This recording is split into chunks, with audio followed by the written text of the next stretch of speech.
Tu prends encore des décisions avec tes émotions? Alors cette vidéo pourrait littéralement t'éviter une erreur qui va te coûter des années de ta vie. Abonne-toi maintenant, parce qu'ici on n'entretient pas l'illusion, on entraîne l'esprit à décider à froid. Les décisions les plus importantes de ta vie ne se prennent pas lorsque tu es calme. Elles se prennent quand tu as peur, quand tu es blessé, quand tu es seul. Et c'est précisément là que la majorité échoue. Nicolas Machiavel l'avait compris il y a des siècles, celui qui décide sous l'emprise de l'émotion finit toujours par perdre. Le monde ne récompense pas le plus gentil. Il ne protège pas le plus sensible. Il récompense celui qui sait éteindre son cœur quand c'est nécessaire. Cette vidéo ne va pas t'apprendre à être aimable. Elle va t'apprendre à ne pas te détruire lorsque les décisions font mal. Reste jusqu'à la fin. Parce qu'une fois que tu développes une mentalité froide, tu ne joues plus le même jeu que les autres. Leçon 1. Le mensonge qu'on t'a appris sur le fait d'être une bonne personne. On t'a dit d'écouter ton cœur, d'être empathique, de penser aux autres avant toi. Et c'est pour ça qu'aujourd'hui tu es fatigué, confus, enfermé dans de mauvaises décisions que tu sais destructrices, mais que tu continues à répéter. Pourquoi? Parce que personne ne t'a jamais dit cette vérité brutale.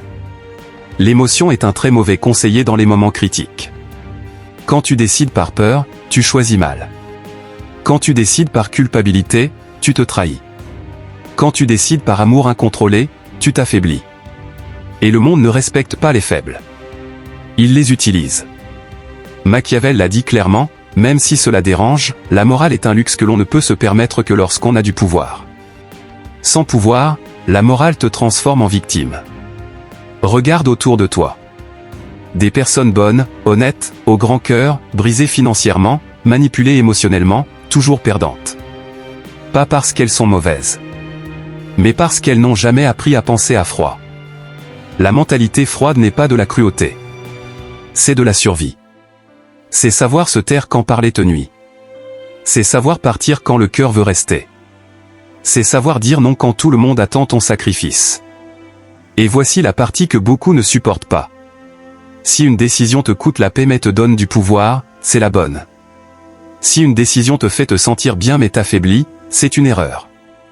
Les décisions difficiles ne sont pas prises pour te faire du bien aujourd'hui. Elles sont prises pour que tu ne regrettes pas demain. Et si cela te met mal à l'aise, c'est sans doute parce que toute ta vie tu as décidé avec tes émotions, et que tu en paies aujourd'hui le prix.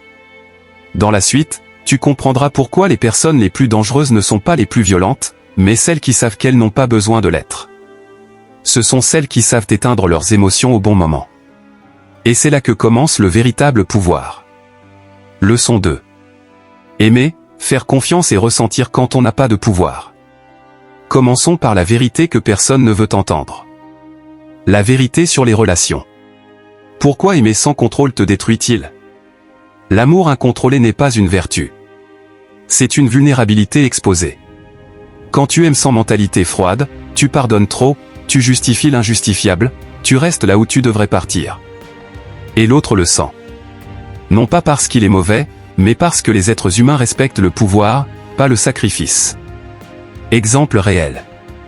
Une personne sait que la perdre te ferait mal. Elle sait que tu restes même quand elle te manque de respect. Elle sait que tu reviens toujours. Que fait-elle alors? Elle te teste. Elle te pousse. Elle t'utilise émotionnellement. Pas parce qu'elle veut te détruire, mais parce que tu n'as pas posé de limite quand il le fallait. Machiavel l'aurait dit sans aucune compassion, celui qui montre trop son besoin perd toute négociation. La solution n'est pas d'aimer moins. La solution est d'aimer avec contrôle. N'explique pas tes limites. Ne supplie pas pour qu'on reste. Ne négocie jamais ta dignité. Quand aimer te coûte ton centre, cette relation te fait déjà payer trop cher. La vérité sur l'argent et le pouvoir. Pourquoi les sentimentaux perdent toujours? Parlons maintenant de quelque chose d'encore plus inconfortable. Les décisions financières prises sous l'emprise de l'émotion sont le moyen le plus rapide de perdre du pouvoir. Les sentimentaux prêtent de l'argent par culpabilité, acceptent des emplois mal payés par peur, s'associent à des gens qu'ils aiment bien. Puis se demandent pourquoi ils sont toujours à la traîne. Exemple simple. Je suis mal payé, mais je ne veux pas faire de vagues. J'ai honte de dire non. Ça ira mieux plus tard.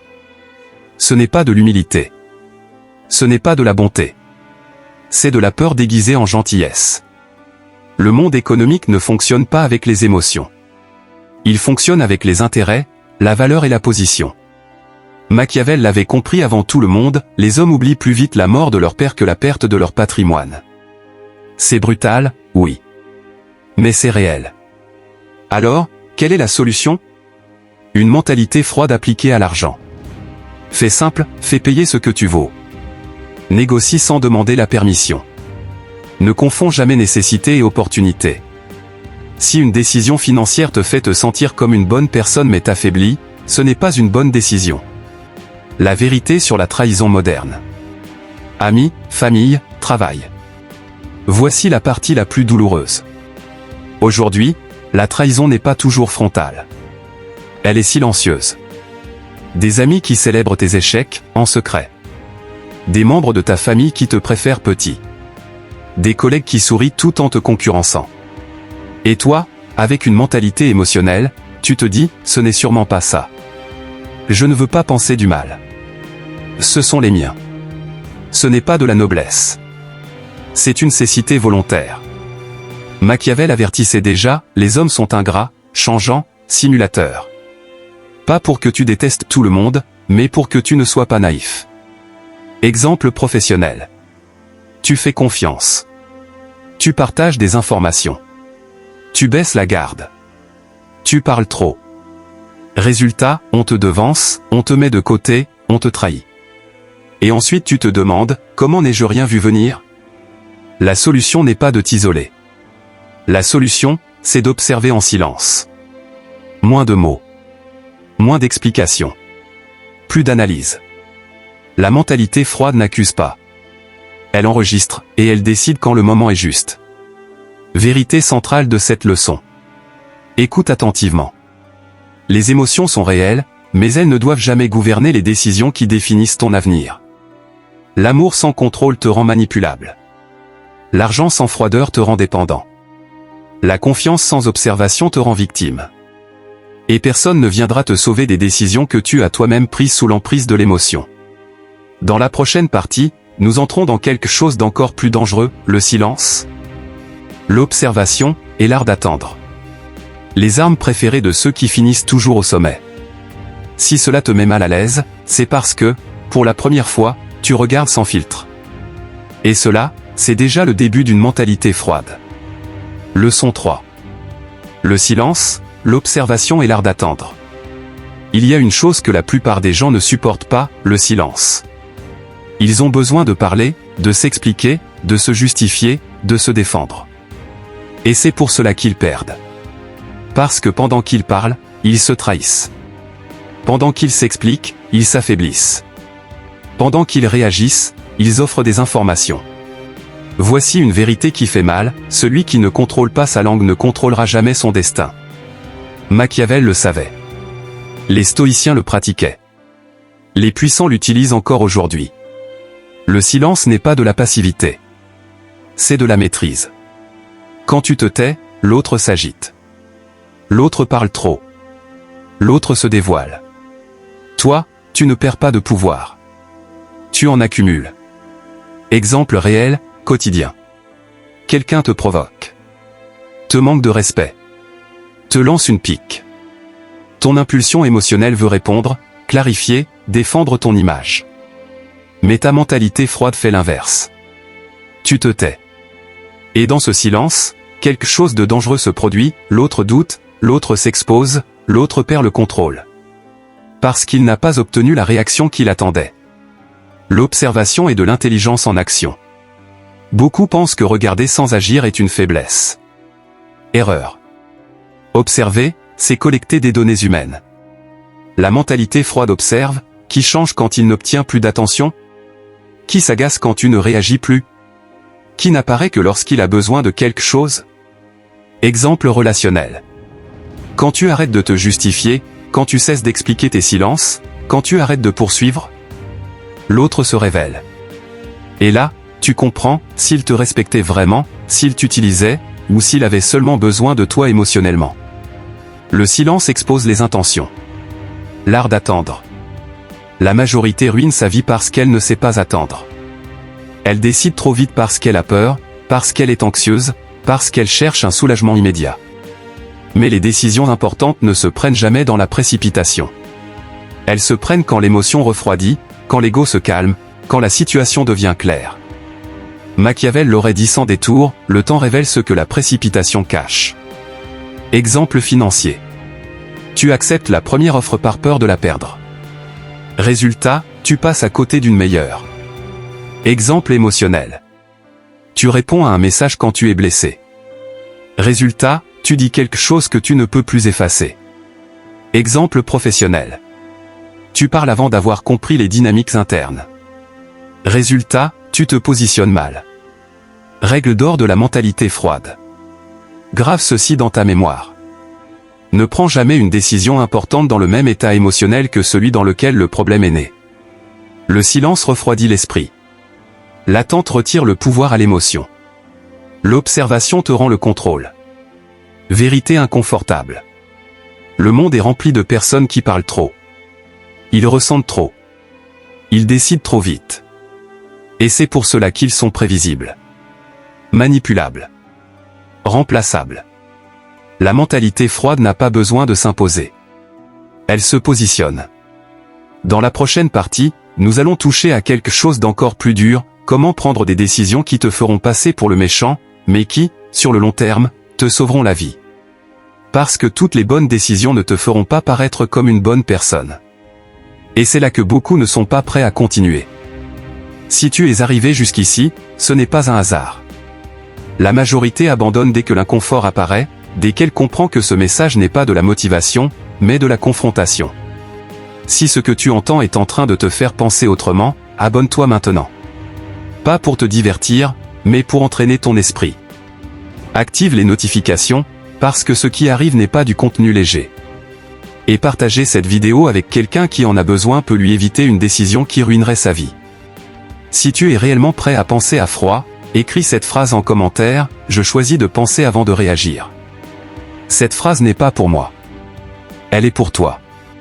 Maintenant dis-moi, avec honnêteté, quelle décision importante de ta vie as-tu prise sous l'emprise de l'émotion et sais-tu aujourd'hui que, si tu avais pensé à froid, tout serait différent? Si tu oses l'écrire, ta réponse peut aider quelqu'un qui est, en ce moment même, sur le point de faire la même erreur. Dans la prochaine partie, nous entrons sur un terrain que la majorité évite, les décisions qui font de toi le méchant, mais qui sauvent ton avenir. Si tu es encore là, c'est que tu es prêt à entendre ce que d'autres ne supportent pas. Continuons. Leçon 4. Les décisions qui font de toi le méchant, mais qui te sauvent la vie. Il existe une vérité que presque personne n'accepte, les décisions justes ne te font pas toujours bien paraître. En réalité, les décisions qui changent vraiment ta vie te transforment presque toujours en méchant dans l'histoire de quelqu'un d'autre. Et c'est là que la majorité échoue. Non pas parce qu'elle a peur de se tromper, mais parce qu'elle a peur d'être jugée. Le plus grand des peurs n'est pas de perdre. C'est de mal paraître. Les gens ne prennent pas de mauvaises décisions parce qu'ils ne savent pas quoi faire, mais parce qu'ils ne supportent pas la culpabilité. La culpabilité de partir. La culpabilité de dire non. La culpabilité de choisir leur bien-être. La culpabilité de laisser derrière eux quelqu'un qui ne leur apporte plus rien. Alors ils restent. Ils supportent. Ils se trahissent. Tout ça pour continuer à être perçus comme de bonnes personnes, comme quelqu'un de noble, comme quelqu'un qui ne fait de mal à personne. Mais écoute bien ceci. Le monde ne récompense pas les bonnes personnes. Il récompense celles qui savent décider. Décision impossible sans mentalité froide. 1. Partir, même quand on t'aime ou qu'on dit t'aimer. Il y a des personnes qui t'aiment, mais qui t'affaiblissent. Elles te drainent, te confondent, te maintiennent petit. Quand tu décides de partir, on te traite de froid, d'égoïste, de cruel. Mais en réalité, tu t'es choisi. La mentalité froide comprend une vérité brutale, tout ce qui t'aime ne te convient pas. 2. Couper sans donner d'explication. L'impulsion émotionnelle veut justifier, expliquer, convaincre. La mentalité froide sait que trop expliquer, c'est demander la permission. Quand tu donnes 1000 raisons, tu t'affaiblis, tu ouvres le débat, tu perds ton autorité. Parfois, la bonne décision consiste simplement à fermer la porte et à ne plus jamais y frapper. Pas par haine. Par clarté. 3. Choisir la stabilité plutôt que le drame. Il existe des relations, des emplois, des amitiés qui vivent du chaos. S'il n'y a pas de problème, ils en créent un. S'il n'y a pas de conflit, ils le provoquent. Et toi, par empathie, tu restes. La mentalité froide fait l'inverse. Elle choisit la paix. Elle choisit la structure. Elle choisit la croissance. Même si cela signifie paraître ennuyeux, distant, ou insensible. La vérité qui fait mal. Je ne vais pas l'adoucir. Si tu t'en sors toujours bien avec tout le monde, c'est que tu ne te choisis jamais. Et cela a un prix, le ressentiment, la frustration, une vie bloquée. Les décisions difficiles ne cherchent pas les applaudissements. Elles cherchent des résultats. Machiavel l'avait compris ainsi, il ne s'agit pas d'être cruel par plaisir, mais de refuser que ta vie soit gouvernée par l'opinion des autres. Parfois, perdre des gens, c'est gagner en clarté. Perdre l'approbation, c'est gagner en liberté. Perdre des liens, c'est gagner un pouvoir intérieur. Si cette partie t'a remué, c'est que tu sais qu'il y a une décision que tu repousses depuis longtemps. Dans la prochaine leçon, nous irons encore plus loin, comment maintenir une mentalité froide quand la culpabilité, la peur et la pression sociale tentent de te briser. Car prendre la décision n'est qu'une partie du combat. Supporter les conséquences, c'est là que peu tiennent. Leçon 5.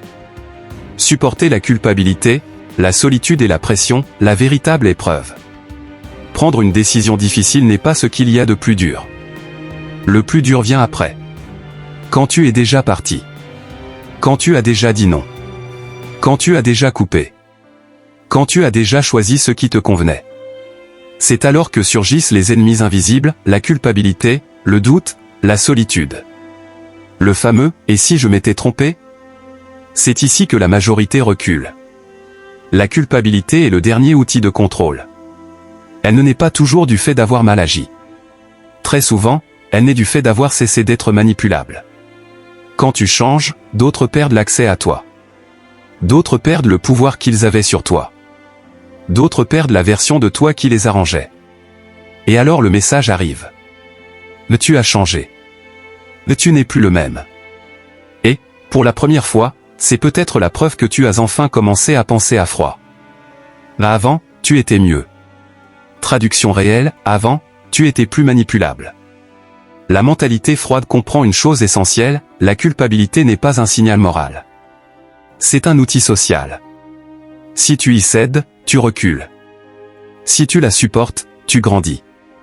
La solitude, le prix de la loyauté envers soi-même. Après une décision prise à froid, vient le silence. Moins de messages. Moins d'invitations. Moins de bruit. Mais aussi, plus d'espace. Et cet espace est un avantage. La mentalité froide ne se perd pas dans la solitude. Elle comprend que la solitude n'est pas toujours une perte. Parfois, c'est simplement l'espace qui apparaît quand tu n'acceptes plus les miettes. La mentalité froide ne fuit pas la solitude. Elle l'utilise. Dans cet espace, tu récupères ta clarté. Tu reconstruis ton identité. Tu cesses de réagir. La majorité retourne vers de mauvaises décisions uniquement pour ne pas se sentir seule. La mentalité froide, elle, préfère être seule plutôt que mal accompagnée. La pression sociale, quand le monde veut te ramener en arrière. Quand tu commences à mieux décider, quelque chose se produit. Les gens tentent de faire revenir ton ancienne version. Non pas parce qu'ils te détestent, mais parce que ton changement les met mal à l'aise. Exemple clair. On te critique parce que tu poses des limites. On te traite d'exagéré. On minimise tes raisons. Pourquoi ? Parce que ton autocontrôle expose leur désordre. Machiavel le savait, celui qui ne peut pas être contrôlé provoque le rejet. La mentalité froide ne débat pas avec la pression. Elle l'ignore. Elle n'explique pas. Elle ne se défend pas. Elle ne demande pas à être comprise.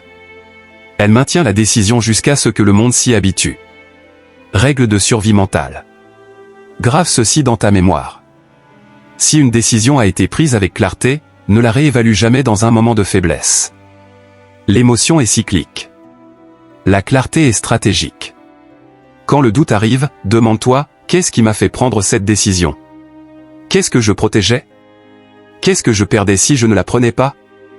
Revenir en arrière n'est pas toujours de l'humilité. Parfois, c'est de la peur déguisée. La vérité finale de cette leçon.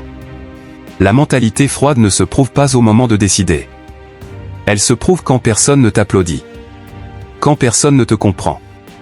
Quand personne ne t'accompagne. Et malgré tout, tu ne trahis pas ce que tu sais être juste. Leçon 6. Qui deviens-tu quand tu choisis une mentalité froide? Le point de non-retour. Après tout ce que tu viens d'entendre, il y a une chose que tu dois comprendre. La mentalité froide n'est pas une technique. C'est une transformation. Et comme toute transformation réelle, elle n'a pas de retour en arrière. La première chose qui change, tu ne réagis plus. Avant, tu t'énervais, tu t'expliquais, tu te défendais. Maintenant, tu observes, tu évalues, tu décides. Pas parce que tu es meilleur, mais parce que tu n'as plus rien à prouver. Le silence cesse d'être inconfortable. Il devient naturel. Et quand quelqu'un tente de te provoquer sans obtenir de réaction, quelque chose change dans le jeu. Il perd le contrôle sur toi. La deuxième chose qui change, les gens te traitent différemment. Ils ne te le disent pas, mais ils le sentent. Ils parlent avec plus de prudence. Ils mesurent leurs mots. Ils hésitent avant de te confronter. Pourquoi? Parce qu'ils ne savent pas ce que tu penses. Et l'inconnu inspire toujours plus de respect que ce qui est émotionnellement prévisible. Machiavel le savait, le véritable pouvoir ne s'annonce pas, il se perçoit. La troisième chose qui change, tu n'as plus besoin d'être compris. Et c'est ici que se produit la rupture finale. Tu n'as plus besoin d'approbation, de validation, de compréhension. Parce que tu comprends une vérité brutale. Être compris est un désir émotionnel. Être efficace est une décision stratégique. La mentalité froide ne cherche pas les applaudissements. Elle cherche des résultats. Et quand les résultats arrivent, les explications deviennent inutiles. Le prix final que peu acceptent de payer. Écoute ceci avec honnêteté. Une mentalité froide a un coût. Des personnes. D'anciennes versions de toi. Des liens qui ne correspondent plus. Tu paraîtras distant. Parfois froid. Parfois cruel. Mais tu dormiras mieux. Tu décideras mieux. Tu vivras avec moins de chaos. Parce que tu ne négocies plus avec tes impulsions. La vraie différence. La majorité verra ce message, acquiescera, puis retournera à ses anciennes réactions. Seule une minorité fera ceci, utiliser l'émotion comme information, mais jamais comme commandant. C'est là que naît la vraie différence. Pas dans ce que tu sais, mais dans la manière dont tu décides quand personne ne te regarde. Si tu es arrivé jusqu'ici, ce n'est pas parce que tu es fort. C'est parce que tu es fatigué de perdre à force de trop ressentir. Et maintenant, tu sais ceci. Le monde ne se conquiert pas par la colère. Il se domine par la clarté. Quand tu penses à froid, la peur perd son pouvoir. La manipulation devient visible. Les décisions cessent de faire mal. Non pas parce que tu ne ressens plus, mais parce que tu diriges ce que tu ressens. Si tu es encore là, si tu es arrivé jusqu'à la fin, ce n'est pas parce que tu avais du temps. C'est parce qu'une partie de toi refuse désormais de vivre comme avant. La majorité part plus tôt. Quand le message cesse d'être confortable. Quand il n'y a plus de phrases douces. Toi, non. Et ça en dit long. Si cette vidéo t'a parlé sans détour, abonne-toi maintenant. Pas pour te divertir, mais pour continuer à entraîner ton discernement de vie. Abonne-toi et active les notifications. Cette phrase n'est pas là pour faire bonne impression. C'est un engagement envers toi-même. Alors dis-moi, avec une honnêteté totale, quelle décision sais-tu que tu dois prendre dans ta vie, mais que tu repousses encore par peur, par culpabilité ou par attachement? Si tu oses l'écrire, ton histoire pourrait être l'élan dont quelqu'un d'autre a besoin pour cesser de repousser la sienne. Merci d'être allé jusqu'au bout. Merci de faire partie de l'ascèse mentale. Merci de refuser de penser comme tout le monde. On se retrouve dans une prochaine vidéo.